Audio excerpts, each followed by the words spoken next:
whenever Jurgen or the sporting director went to the owners and said, this is the transfer budget we need, the question was, prove it to me using data. And a perfect example of benefits of data-led decision-making is Mohamed Salah, and now Liverpool legend, Premier League legend, defining signing back in 2017. I know you played a massive part in that, especially when Jurgen Klopp's choice was Julian Brandt as well. What we'd really struggled with when Mane didn't play the previous season was that pace on the wing, goal scoring from wide. So all the data on the evidence pointed to Mo. The trick to exploiting value in the market is not hyperfixating on a single player over and above credible alternatives. You want to use data to mitigate the risk around things like tactical fit, injury. What does the future of football intelligence look like to you? The old way of building a squad simply doesn't cut it anymore in modern football. It's no longer enough to just rely on who you know and go off the eye test of a limited sample of matches to see how a player will perform at the highest level and fit into your squad, playing style and league. Over the next 45 minutes, we are going to find the keys to a successful, data-led squad building strategy now, and what can give you the edge from a man who had a pivotal role in one of the most successful teams in Europe over the last decade, as well as navigating the modern day data minefield and integrating world-class data insights into your workflows while staying on top of the latest trends. I'm Scott Minto, broadcaster and former player of Chelsea, West Ham United and Benfica here in Lisbon, a city very close to my heart and a place that I loved being here for almost 2 years. I will be your host of the Q&A, but let me introduce our two very special guests today. Firstly, the former Director of Research and Data Guru at Liverpool from 2012 to 2023. He had a pivotal role in building the team that won the Premier League, the Champions League, the Club World Cup, the Super Cup, the FA Cup, the League Cup. I'm almost out of breath. Under Jurgen Klopp. He's the author of How to Win the Premier League and is now improving the data-led decision-making of top clubs as the CEO and founder of his sports advisory business, Ludonautics. Please welcome Ian Graham.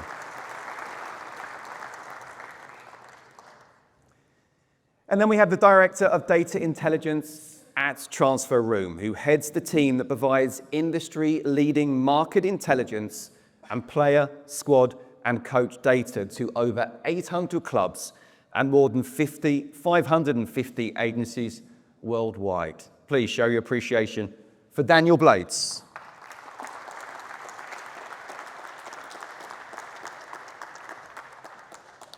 Well, look, it's a pleasure to have you both here at TransferRoom live in Lisbon. We're going to get into the first of our topics for this conversation now, and it's how data transforms decision-making. So, Ian, how did Liverpool's analytics culture evolve to become essential as part of the club's transfer strategy whilst in your time there? I always say that I was really lucky to work at Liverpool, not just because it's a great club, one that I happen to be a fan of, but the owners that came in the UK, they don't often get a very good press. But the owners that came in demanding that sort of data-led strategy. So they own a baseball team called the Boston Red Sox, and they'd used that data-driven strategy to help win their first World Series in many, many years. Now, in baseball, data analysis is a lot easier than in football. Like teamwork's a small part of the game. Every ball that's pitched progresses the game in a very clear and understood way. You get on base, we can measure exactly how good that is. You get outs, we know exactly how bad that is. Things are much more difficult in football, but we had the boss saying, you have to adopt this approach. We'd had some success with it before at Spurs, so there'd been some small evidence for the Americans that a data-led approach could help with things.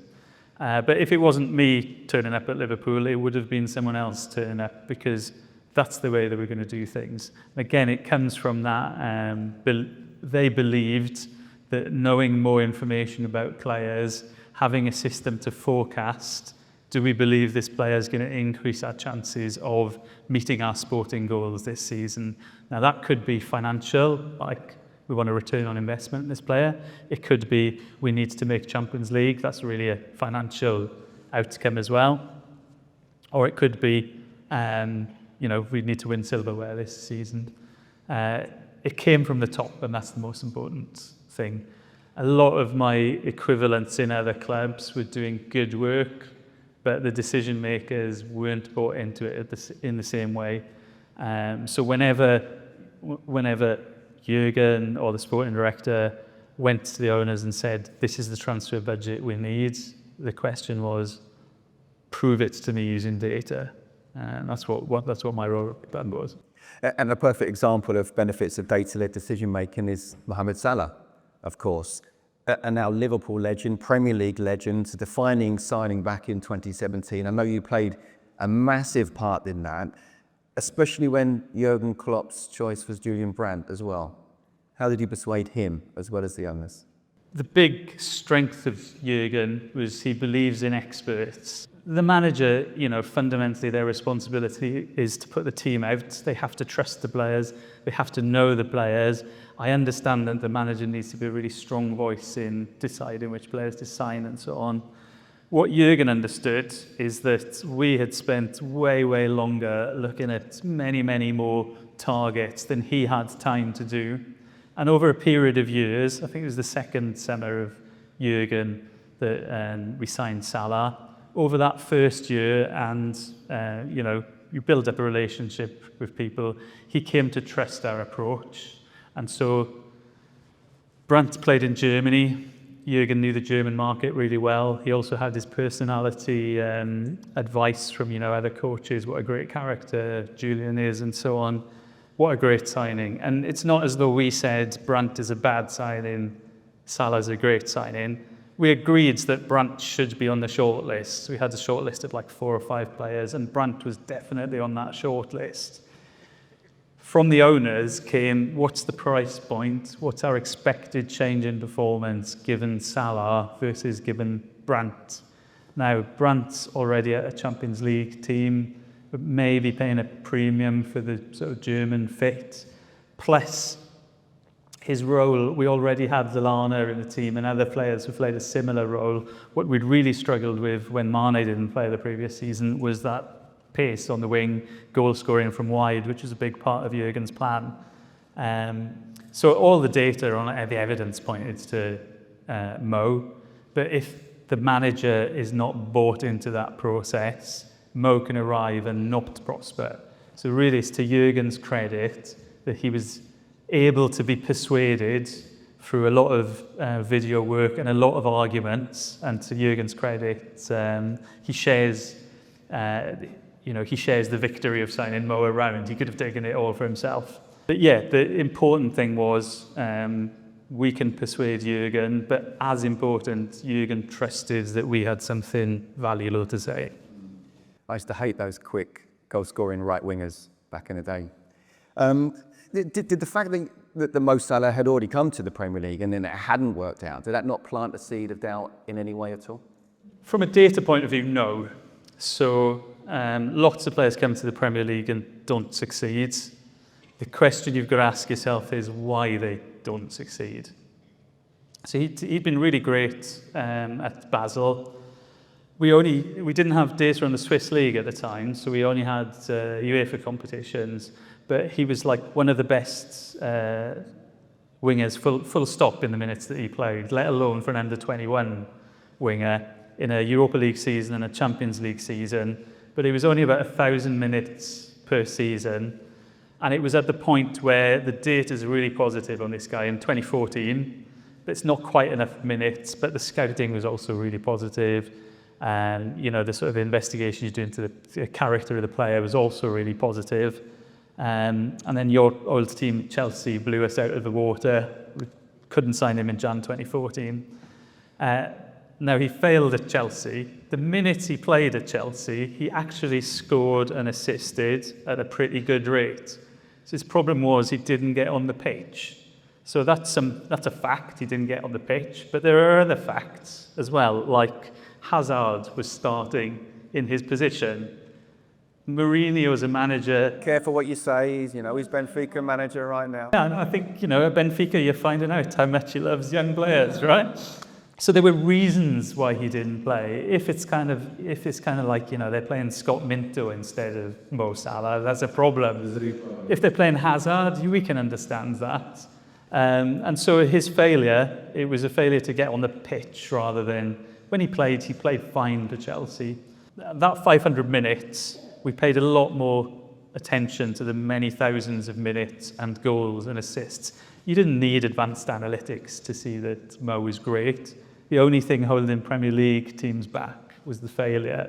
But we add to the fact of it was only 500 minutes to the other facts of it's explainable. Kevin De Bruyne didn't play for Chelsea that season. Romelu Lukaku didn't play for Chelsea that season. That tells me it's something about Chelsea rather than about the player. Dan, I'll come to you. I mean, you work with clubs firsthand on TransferRoom as well. How can a club use data to make a signing of Salah's impact now? So yeah, it's impossible to do that, and even that wasn't a guarantee, right? You can obviously, with unlimited funds, you can go out and just buy a player who you're really confident will have an immediate impact on your team and on your sort of points in the league table. Without that, I guess I would advocate for thinking that you're making a series of bets, right? And you want a series of high upside bets. So you want to use data to mitigate the risk around things like tactical fit, injury, sort of dressing room personality. But then essentially accept that it's still really quite uncertain how a player is going to play before and after a transfer. And maybe the player's better than we thought. Maybe they're young and they develop in your environment. Maybe they're a really good fit for they're a winger and they're a really good fit for the fullback that they're playing with, and so on. And then you want to use data again to find players that high upside is worth that cost. It's something we did at our Berlin event 6 months ago. I sort of went through how can you use transferring potential ratings, how can you use expected transfer value to find those hidden gems that at low cost that might is the key word, might be worth it. But as long as you're not overcommitting to a single player and spending all your budget on that, you can make 3 of those bets a year. If one of them becomes a key player for you, that's a really good result because you've not spent too much money. Those other 2 aren't necessarily failures, and then the metrics Frederick was talking about, right? One could be a squad player at a reasonable cost, one could be resold. The trick to exploiting value in the market is not hyperfixating on a single player over and above credible alternatives, so that you're finding that you're making those bets that have a higher expected payoff. Clubs seem to be signing young players more than ever. Longer careers ahead of them, potentially bigger sell-ons. But how important is it to find the balance of getting leaders in a dressing room? And again, I'll talk about the Premier League, Granit Xhaka, Jordan Henderson, who you know about as well, and how to use data to find those leaders. Yeah, leadership's difficult to measure in data. So I had, I work with a range of clubs today, and some of them, they're on their first step in the data journey. I had this conversation about a player that we really rate, and the question was, why? I don't understand. Why do you really rate him? It's like, well, we look at his match performances, look at the actions he does in the game, in the context of the difficulty of the opponent, the position he's playing, what value he's bringing in terms of adding goals to the team and stopping goals from being conceded. And the answer that came back was, if you talk about match performance, I understand he's a really good player, but I'm talking about things like leadership. And my answer was, we can tell you about things that we can see in the data, the things that you can't see, and the weights that you put on those things. So personality would be another case of much harder to measure with data. It's the sporting director's responsibility to weigh up those things. I think often leadership's overrated, or the player you think you're getting in terms of leadership is not quite the player that arrives. So for example, a player that might be playing at a big Champions League club, you might think, he must be a super professional, he's seen the best at work at its big Champions League club. Well, that's the club, that's not the player. So you had to be very careful about these things. That being said, at Liverpool, especially in the early days, we had to sign young with this idea of increasing expected transfer fee or taking the best years of performance of a player, as we did with Mo, for example. Because we had that, there has to be a positive financial or sporting outcome. It's very difficult to sign that senior player, but it's a people sport and leadership is a thing. Just because you can't measure it doesn't mean it doesn't exist, right? And so we were super alert to any sort of possibilities like that. So signing a 29-year-old James Milner, signing a 29-year-old for a fee would have just been a no for all the reasons I've mentioned before.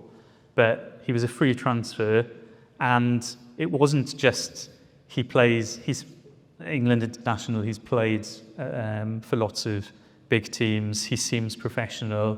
Liverpool did serious research on James Milner that came back to say that he will be one of the leaders in the dressing room. His leading by example in terms of behaviour and professionalism will be a real positive on one of the youngest squads in the league that we had at the time. I'd be lying to say if my data said he's a great leader, my data said he's a great footballer on the pitch, and that means I'm very happy that we sign him. It's the melding of those like hard to measure but important and measurable aspects. That's what defines a really good sporting director. Two things on that. So in terms of the data of the personality attribute of leadership or other personality attributes, yeah, we're not measuring them. You can't say, okay, he's a 9 out of 10 in personality or in leadership. But the way we think about it is trying to collect that information and that evidence about this player's personality and their character. So we're increasingly now using AI agents to gather that big data set of news articles, punditry, journalists, video interviews, social media usage. What evidence can we build about what the person's character like, and paying a special attention to that reference network of coaches and players that know him well, and then providing that as a due diligence data set to our clients. It's not measuring it, and we're not putting advice on necessarily, but hey, these people they all say he's a very good leader, and here are the sources, and so on, and trying to replace that 5 days. I don't know that an analyst is just researching that. On the measurement side, is sort of a side point. I guess older players who are still playing at a certain level are almost by definition very good players, especially if you think that their physical skills are diminishing somewhat. They're clearly very good technically, tactically, mentally. So like a Xhaka, like a Milner have always had a really high player rating on TransferRoom, sort of indirectly because they keep playing at that high level, and so that does come out in the data a little bit that way. Yeah, one interesting thing is like the quality of those older players doesn't drop as quickly as people think. The drop off in terms of how good a footballer are is very, very shallow. What drops off is the minutes, and that was part of the Milner research. Was he lives such a healthy life and has not got that history of injuries that 29 in Milner years is more like a sort of 24 or 25 the way he lives his life. Last one from this section then. What are the metrics that clubs are investing in at the moment that could give the clubs the edge now? They obviously invest a lot in performance data typically, and even actually increasingly now physical movement data and speed and endurance and things like that, and probably less so in injury data. So typically there's not been that many providers of injury data. But what I would say is you can get some significant differences in a player's expected availability going forward. So you certainly can't say, well, this player's definitely going to break his leg or definitely going to do his ACL. But when you model it out and we look at a player's injury history, baselines based on their position and playing style, any recently recurring injuries, so if you tear your calf, there's actually a really high chance, a significantly higher chance you'll tear your calf again in 2 years, within the next 2 years. When we model all that out, you have some players who are sort of like 98, 99% expected availability. Some are sort of 85% at the lower end. And that's a big difference, right? Like clubs rightly really care if a player is 10% better or 10% more expensive. I guess my point would be they should also care if they we think they're going to play 10% more or fewer minutes. Yes, so this has started already, but I think very few people do it well outside a couple of massive clubs, which is tracking data that sort of shows you where the off-ball players are, because I know using event data, which is what my original models were built off, that the way a scout watches the game, he can say things about a player's decision making in the game that's just not visible because we can't see what's going on. Tracking data, you can see where every player is in every instant. So you can see when players are turning down a positive pass, or when a player passes backwards, you can see that there was no option on for them. And it's an order of magnitude more difficult to extract insights from that data than it is from event data. But it's the only thing that can match what an expert video analyst or scout sees in the game. So I always used to say, if you've got one game of data, I'd prefer a scout watches the game than I look at data on the game. If it's 100 games, I'll back my data over a scout. It's different with tracking data. You can see a lot more, and the computer can look at all 22 players with the same amount of attention, which is just impossible for scouts to do. Okay, now we're going to sort of go into how you balance data versus human judgment. Clubs, how should they be using data with what will always remain crucial alongside that human judgment and intuition? Even with that tracking data, right, there's lots of things missing from it. The next wave of tracking data will have some of that information, but you don't know if a player's receiving back to goal or facing goal. You don't know if he's taken it, how heavy the touch he's taken was. You don't know the physical approach that a player has to a game, because you just reduce a player to 1 point. So there's a lot of information in a video, or if you go and watch a game live, that's just still not in the data. And it's going to take years before we extract the insight from those new data sources. So our rule at Liverpool was a checkbox rule, which was data. Data, number one use is a filtering tool. It's to filter players out that have a high failure rate. It's, yes, we want to sign Mo Salah, but the most valuable thing we did at Liverpool was to stop those big mistakes from happening. So if data says no, we don't sign the player. That's the first sort of filter to go past. But if scouting says no, we also didn't sign the player. So it gave us a lot more confidence that a old school scouting approach would think, I can see how this player would fit into Liverpool, especially if the player's playing in a different formation or a different style. We try to take that into account with our models, but it's not perfect. And your view from a traditional football perspective brings something new to that process. So number 3 would be, if the manager says no, it's also a no. You can be the best player in the world. If the manager hates you and won't put you on the pitch, you're not going to be an asset to the club.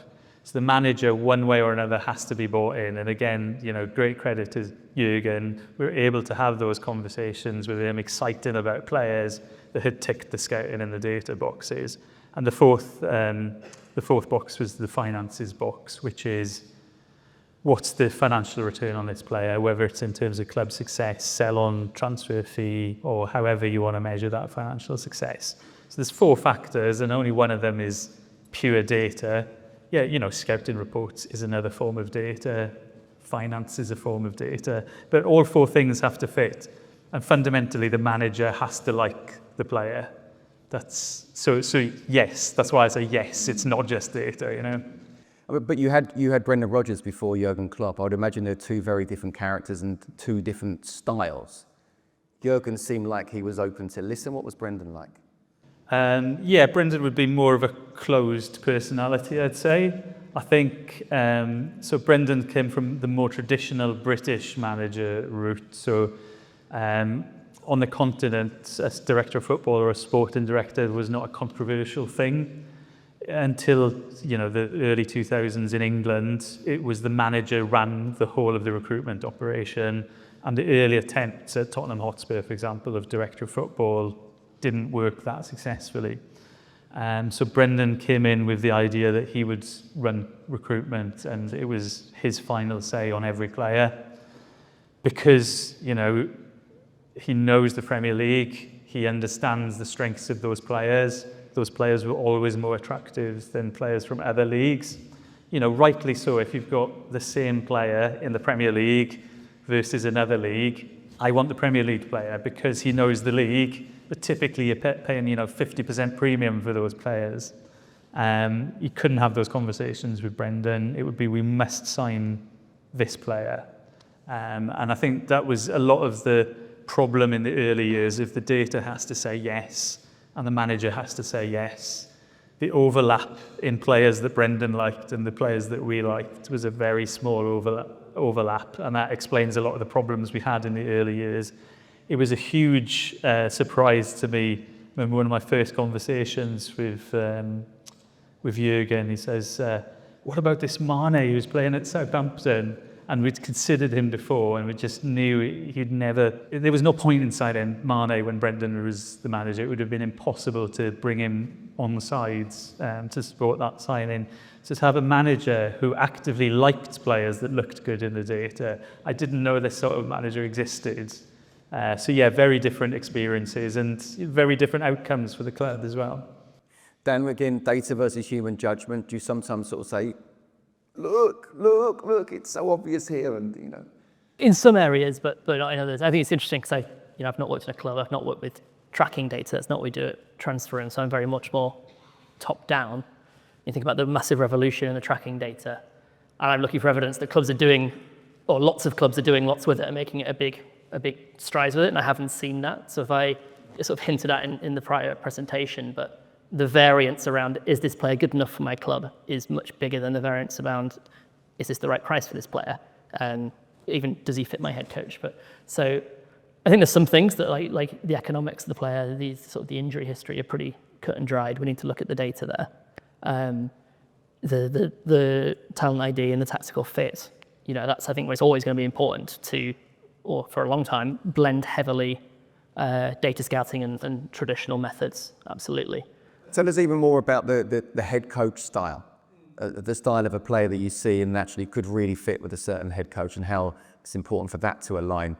And yet, as we know how ruthless being in management is, there could be 6 games away from the sack. So we find the playing style of your team actually is much more sticky with the head coach themselves, and then just the sort of the nature of who the club is. So that will transfer with a head coach, like how you play football. So it's super important when recruiting a head coach or when recruiting players for a head coach that there's a synergy there. So we have our metric called head coach suitability, which assesses the fit of any player to any coach based on style. So we're looking at a lot of things, but the top 4, what formation the head coach plays, what are the roles of the players in that formation, the physical output of the players, and then the sort of how the team overall plays with in and out of possession. So do they sit deep, do they press, do they hold possession, and so on. So we're evaluating every player against that, and we're coming up with a percentage score.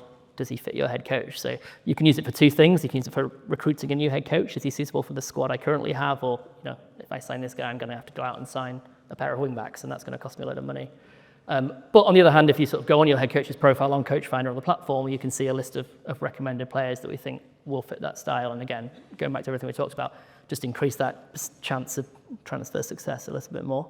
It's even more important in those situations where the player is actually coming from a different situation to you. So that could be a different league, could be a different playing style, different system, could be they're playing in a small club where they're the star. Now they're going to come to your club where, you know, there's a lot of players of their level and they have to share the load a bit more. So I think even more so in those cases where the human judgment comes in. And Ian, you've had so many success stories that we've highlighted. Hate to ask you, but is there one that didn't work out despite the data suggesting otherwise, and what did you learn from it? Plenty of signings didn't work out. So we signed Iago Aspas in 2012. He was 26 years old. That was too old for the Americans. They really didn't like that signing. And signed him as a sort of Suarez replacement before Suarez left. Good luck. Yeah. Started the first 3 games for us and played well. But just again, he was like Salah in reverse. He just wasn't given a chance. And then in that season, we had the emergence of Coutinho and Sterling. If those players are in your team, you kind of don't mind that you're not giving a different player a chance. But I think he played like 300 minutes, and he just looked like a not quite as good version of Luis Suarez, which is still a pretty good player, right? And it's like, why isn't Aspas getting a game? Physically, he didn't look quite as big and strong as Premier League players, but really it was just the Salah situation of the coach wasn't bought into the player, he didn't play.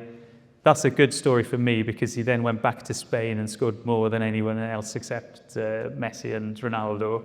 So, you know, he was a good player, still is a good player. The other ones would be Balotelli, would be from a data point of view. Balotelli was an amazing signing. You just go on the data, 15 million euros I think we paid for him. It was an incredible deal. But you don't just sign the data that this player's produced, you sign the player as well.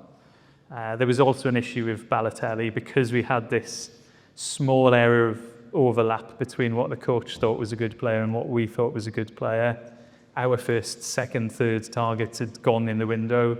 Brendan's first, second, third targets had gone in the window as we were just vetoing each other. It wasn't a great way to run a club, if I'm honest. Balotelli was the last one left on the taxi rank to go. And again, he just, you know, I'm not saying he played brilliantly for Liverpool, but he only made like 700 odd minutes in the Premier League.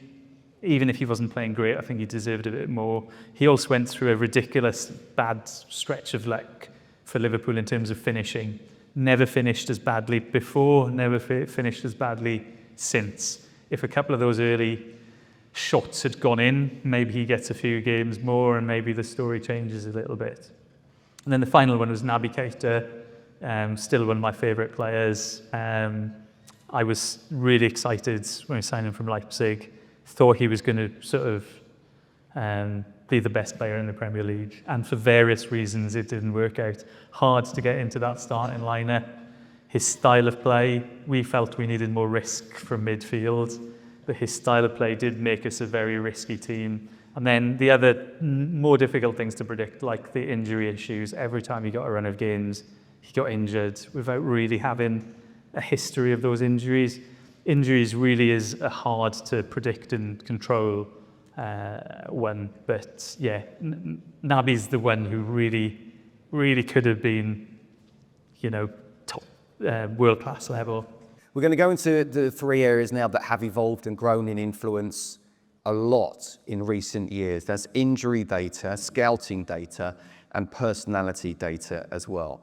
In increasing fixture schedule demands on players, this obviously is hugely topical right now. The rising number of long-term absentees in the men's and women's game. How is this fixture pile-up impacting squads and the way that you work with clubs to reduce those injury risks, which you've kind of already touched on, that no one knows the future, but how do you work on that? At Liverpool, my first job was working on transfers and recruitment. That's where the money is and that's what the owners wanted me to do. But my remit was the whole data operation at the club. And looking at injury data is part of that.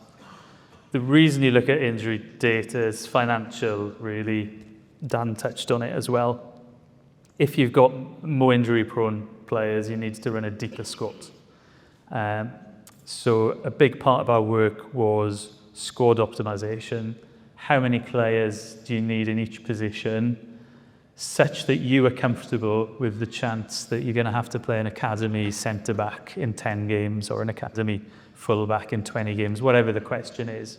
So our models will take your squads, take the positions that the players can play in and say, okay, we've got 4 centre-backs. So number 5 is going to be replacement level, i.e. bottom of whatever league you're playing in. He's not going to be a good player for your league. We'll run that injury prediction to say there's a 5% chance this kid's going to have to play 10 games. Are you comfortable with that? And it's not us saying sign another centre-back or don't sign another centre-back. It's us giving the sporting director the information so that he can make the decision. Is it worth, I don't know, 5 million euros for centre-back number 5? such that it's an insurance policy that I don't have to pay. I don't have to play this kid and maybe lose 3 games that I didn't. What a busier schedule means is more injuries and more squad depth. So that calculation changes. When I did my super basic who played 50% of the minutes, I've just redone that analysis, by the way, only looking at the 100 most expensive transfers per window, so the ones you really think would play. And the success rate's gone down rather than gone up. It's gone under 50% now. But yeah, you need that deeper squad. And so that 50% of minutes, if you get in more injuries in a deeper squad, 50% becomes quite a high benchmark. Maybe now we should be expecting 40% of minutes for players. But it means more expense, or what I would advocate is more risky behaviour by sporting directors to say, I'm going to run a thin squad and I'm going to accept the chance that my players will be injured, because if I only have to have a squad of 23 versus 30, that means I can have that talent, higher level of talent playing on the pitch. It was Liverpool's approach. It worked really, really well in 2019. In 2020, in the COVID season, guess what? We ended up playing 2 kids at centre-back, and we're called all sorts of things by the British football press. But we accepted that risk because it meant we could spend more on the starters. I think a lot of managers now are quite happy with a smaller squad as long as you've got a couple of youngsters that can train as well. So maybe everyone's happy from that level. But Dan, what's the data you're seeing on football's modern day injury problem, and how clubs can mitigate the risk of injury with prospective new signings? Even on that Ian point there, like playing the academy players is a really good way to generate value, right? And you sold both of them for profit in the future. That's what Man City does really well as well, and putting them into a good environment. Maybe it's an accident, but there's another upside of running a thin squad as well. It's really well documented, the increase in player workload, increase in player injuries. I think that the 23-24 season saw like the most number of injuries, certainly since we've collected the data in the big 5 leagues. In terms of mitigation, incredibly difficult to predict injuries, but if you're looking at recruitment, I would advocate for having robust injury data that you factor in at the real top of your filter. So right at the start, where you're filtering out players who aren't good enough for my team, who I can't afford, who can't get a visa, who the manager doesn't like, you've got a layer of injury data there and injury history. And you're not necessarily saying, this guy's perfect, but he's injured a lot, not going to look at him. It's just another thing you're factoring in. And if maybe, okay, he's quite good, we think he's really good, but he's a bit expensive, and also we're not sure how often he's going to be on the pitch. That's when so that's the tier where I would be filtering them out. And scouting now as well. What are the benefits of combining all of the club's scouting information and TransferRoom's data and marketplace through TransferRoom's scouting product? So we're really excited about this scouting system that we're sort of bringing to market now. The ability to sort of combine your scouting operations and real-time market intelligence in one place doesn't really exist in any other provider, whether you built that in-house or whether that's another one off the shelf, or whether obviously if you're using Excel sheets. It gives you a sort of single combined workflow where you can receive pitches on TransferRoom, you can evaluate players with your eyes and with data, you can get your scouts to look at players, you can write reports all in one place. So you're sort of scouting a player with full visibility of their availability and sort of their feasibility as a signing. So you're basically saving time and making your operation just much more efficient. So Ian, on the personality data aspect, how do you ensure that a player is the right fit culturally and for the dressing room? And can you provide an example of an overseas player in your time at Liverpool, how they ensured they fitted in that way? I think you were telling me about someone beforehand, weren't you? It's hard, and I think like the quality of the information that you get critical. It's really hard for me because it's not hard data. It's someone's opinion on the personality of a player, and how much weight do you put on that? A lot of weight, such that even though he's a really good player, he can't be anywhere near our club, or not so much weight. So we had an interesting case with Sadio Mane. We'd signed Adam Lallana in 2014, I think it was, and Mane was Lallana's replacement at Southampton. And Liverpool at the time was famous for signing Southampton players. We had like 5 or 6 of them in the squad. And so because we had people in the building who knew very well, old teammates that were now playing with Mane, That gave us a really valuable insight into, the character of the player.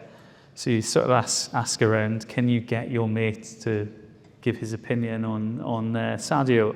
And the opinion came back, really difficult character, bad attitude, he turned up late for training, manager didn't like him, didn't rate him, was trying to get him out of the team. And so, how do you weigh that up against, we think he's one of the best wingers in the Premier League? Luckily, we also had really good relationships with Red Bull, where he played at Salzburg, and the opinions that came back from Red Bull were very different to the opinions that came back from Southampton. Liverpool's in England, not in Austria, so how do you weigh up those differences? Thankfully, my boss Michael Edwards decided to sort of discount the Southampton information. Again, the critical thing that happened was in Jurgen's last season at Dortmund, I think he was given the choice between Kevin Campbell and Sadio Mane, who were Salzburg's wingers at the time, chose Campbell and then regretted it. So Mane was a player that Jurgen really liked and had been thinking to himself, I wish I'd signed him for Dortmund.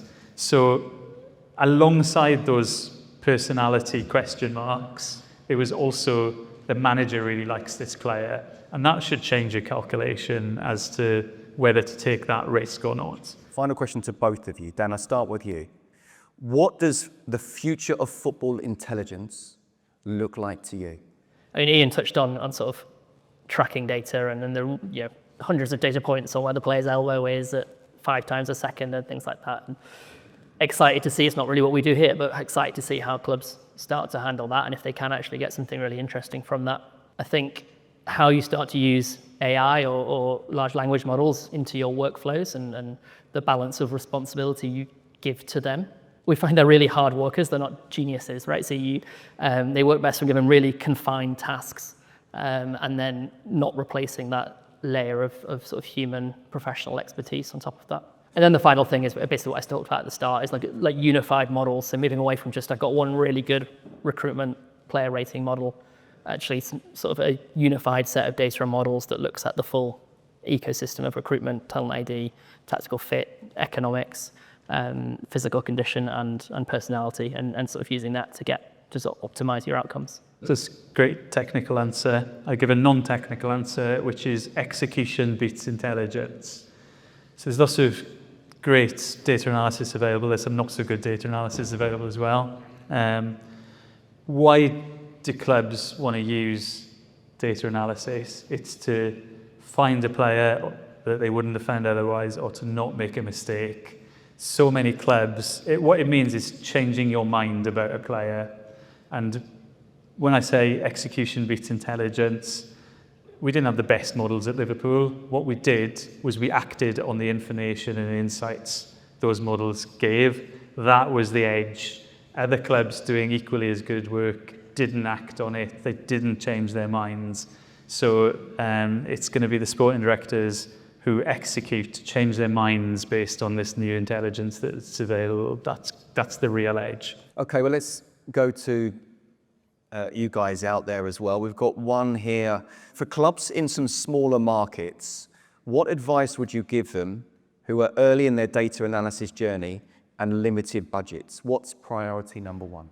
Limited budget is the hardest thing. So data has become more democratic. We go down to sort of 3rd and 4th divisions with good quality data across a number of leagues these days. The budget is the hardest part. So if you want to do something in-house, it's expensive. On top of the data, you need to pay a salary.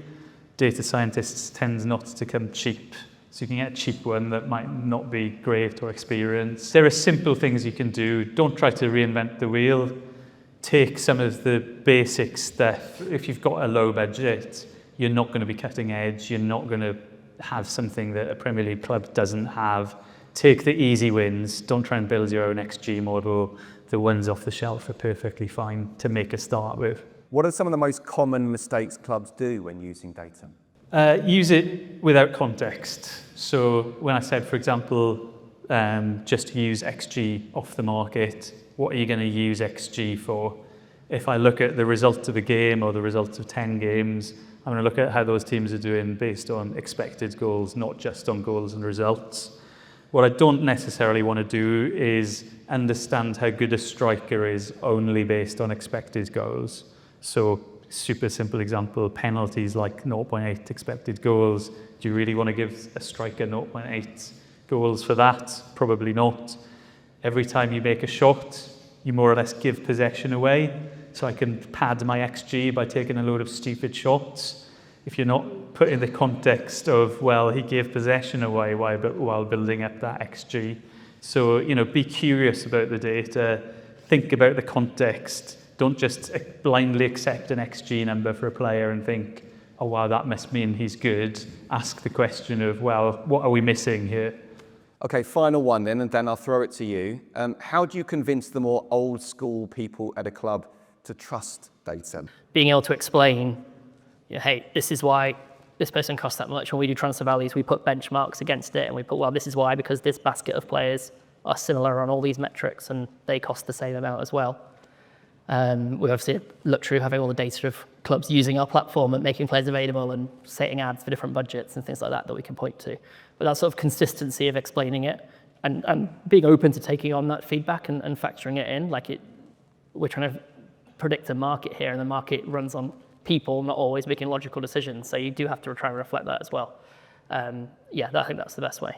I think old school scouts bring a lot. I've learned a lot from them. It's much more about the person and whether they're old school or new school. So the best old school scouts, they want to understand new approaches to the game. They want to know what it is you can bring. So some of the best conversations, the best learnings I've had have been through having those conversations. If it's an old school scout who's challenging your new approach in a constructive way, that's the best news you can have. If it's an old school scout who's just like curtains shut, then you're never going to win that conversation. Well, it sounds like you may have had an old school mind manager and a new school mind manager at Liverpool, but I may say that you couldn't possibly comment. Listen, that's all we've got time for now. I think it's fair to say we could go on for absolutely hours, but thank you very much for your insight. Please show your appreciation for our guests, Ian Graham and Daniel Blades.